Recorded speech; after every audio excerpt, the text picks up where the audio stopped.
طاوله، لقيتها مطلعه فراخ، هي متبله فراخ صدور بس متبلها بطريقه كده حلوه هوريها لكم.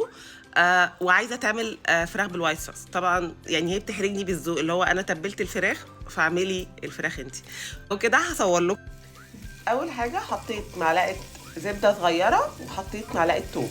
بتتبلها، بتحط فيها بصل وبتحط فلفل وبتحط جزر وبتعصر عليها ليمون. دلوقتي انا حطيتها في الصينيه مع الثوم والسمنه هشوحها. حط معلقه دبس الرمان، سكر، بشوحها لحد ما يبقى لونها ذهبي. اي حاجه بحط فيها توم. دلوقتي انا هعمل ما بحطش المشروم على طول على الفراخ، الاول كده بحته زبده صغيره وحبه توم لازم بشوحه وبعد كده بحطه على الفراخ.